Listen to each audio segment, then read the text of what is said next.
Programang ito ay rated SPG. Striktong patnubay at gabay ng magulang ang kailangan. Maaaring may masiselang tema, lengguwahe, karahasan, sexual, horror o droga na hindi angkop sa mga bata.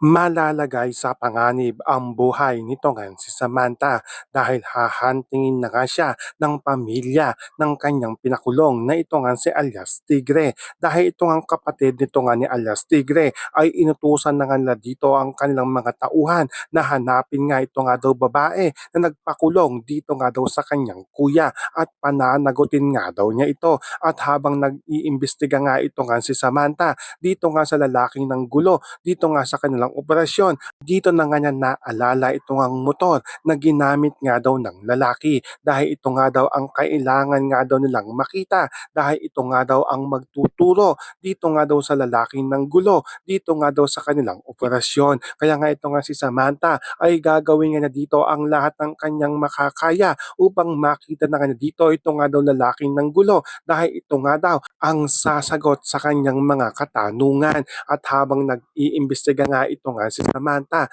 ay ito naman si Gabo ay mamumblema naman siya dito dahil ito ngang may-ari nga ng motor ay nagtungo na nga ito dito nga sa kanilang bahay upang kuhanin na nga ito. At dahil nawawala nga ito ngang motor na ginamit nga nito nga ni Gabo ay mamumblema nga siya dito. Kaya nga ito ngang may-ari ay nagagalit nga dito at ay ipapapulis nga daw sila. Kaya nga ito nga si Gabo ay hahanapin nga niya dito ito ngang motor upang maibalik nga ito sa nagmamay-ari at gagawin nga nito nga ni Gabo ang lahat ng kanyang makakaya upang mahanap nga na dito ito nga motor na kanyang ginamit at dito nga mapapalaban ito nga si Gabo dahil mahihirapan nga ito nga si Gabo na mabawi nga dito ito nga motor. So pakakaabangan nga natin dito kung sino nga ba ang unang makakakuha dito nga sa motor, kung ito nga bang si Gabo o ito nga si Samantha. Yan ang ating mga pakakatutukan at pakakaabangan